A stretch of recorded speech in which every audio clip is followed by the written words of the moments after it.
अपने सबके मिथिला संस्कार पर स्वागत करै छी। आब उपनयन मूड़न के टाइम आबि गेल, एकटा सोहर दै छी से सुनू। फागुन में बउआ जनम लेला होली के समय छै रे, ललना रे चहु दिसरा गाया बीरऊ रे बाबू के जनम भेला रे, ललना रे चहु दिसरा गाया बीरऊ रे बाबू के जनम भेला रे।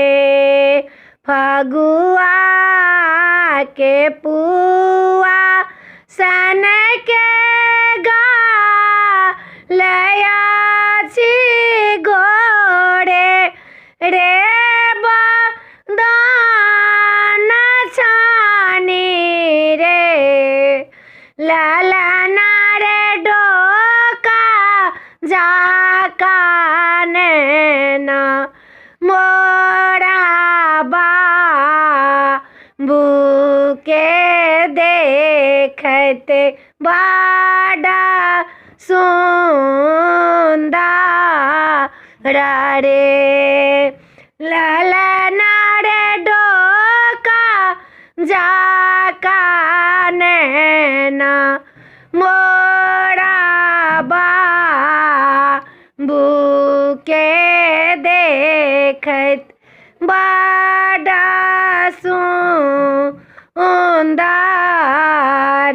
रे। कारी कारी केसा माथा सुंदर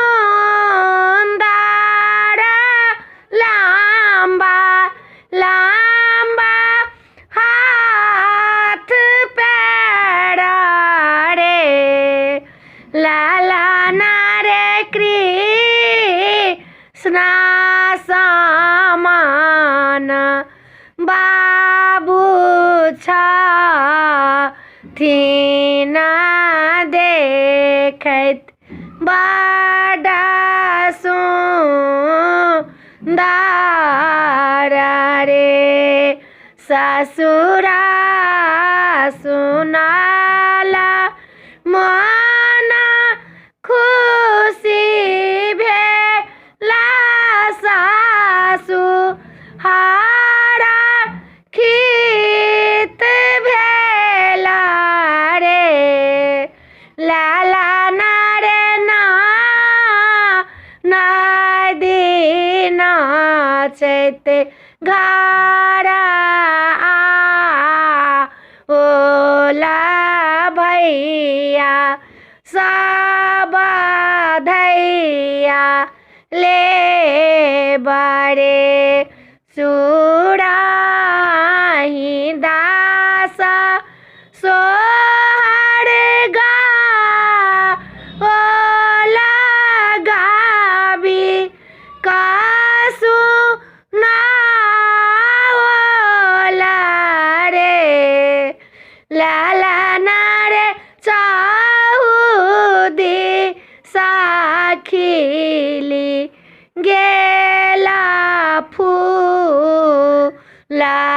की धारा तियाना दभेला रे।